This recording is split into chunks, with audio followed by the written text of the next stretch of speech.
বিগত ৫ দিনের টানা বৃষ্টিতে বিপর্যস্ত বান্দরবান। বান্দরবানের সাথে চট্টগ্রাম এবং বান্দরবানের সাথে রাঙামাটি যে সকল সড়ক রয়েছে সেগুলো এখনো পর্যন্ত যান চলাচল বন্ধ রয়েছে।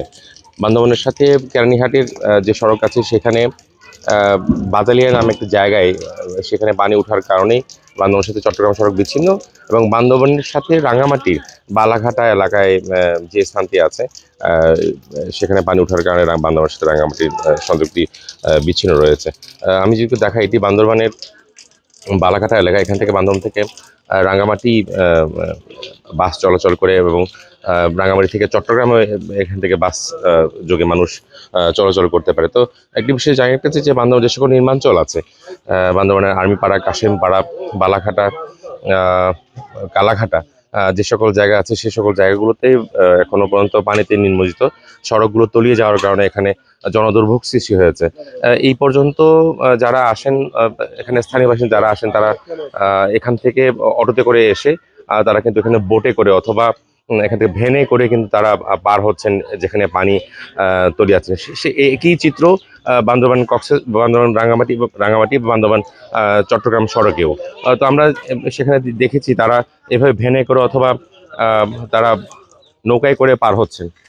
আমি যদি একটু বলি যে বান্দরবানের যে নির্মাঞ্চল প্লাবিত হয়েছে, তারা অনেকাংশেই যারা আশ্রয়কেন্দ্রে আশ্রয় নিয়েছেন তাদেরকে জেলা প্রশাসনের পক্ষ থেকে শুকনো খাবার, এর পাশাপাশি সেখানে খিচুড়ির ব্যবস্থা করা হয়েছে। এবং এখানে জেলা প্রশাসনের পক্ষ থেকে পুরো জেলাতে সর্বমোট 220টি আশ্রয়কেন্দ্র খোলা হয়েছে। সেই 220টি আশ্রয়কেন্দ্রের মধ্যে আমরা অনেকগুলো আশ্রয়কেন্দ্র ঘুরেছি। সেই আশ্রয়কেন্দ্রে অনেকেই আশ্রয় নিয়েছেন, এবং তাদের বিশুদ্ধ পানি, শুকনো খাবার, রাতে মোম, কয়েল এগুলো কিন্তু প্রশাসনের পক্ষ দেওয়া হচ্ছে। আপনি দেখতে পাচ্ছেন যে এভাবেই করে ভ্যানে করে, নৌকায় করে এখানকার স্থানীয় যারা আছেন তারা যাতায়াত করছে। আরেকটি বিষয় জানা গেছে যে বান্দরবানের সাথে এখনো পর্যন্ত সারা দেশে যে স্বাভাবিক যোগাযোগ সেটি কিন্তু এখনো পর্যন্ত স্বাভাবিক হয়নি।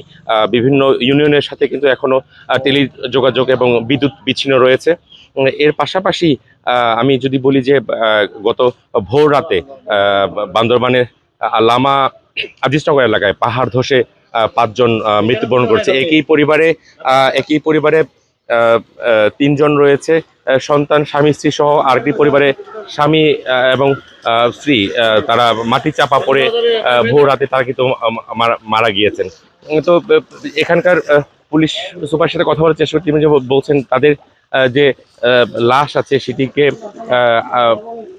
আত্মীয় স্বজনদের কাছে হস্তান্তরের যে বিষয়টা সেটি কিন্তু তারা এই প্রক্রিয়ার মধ্যে রয়েছেন।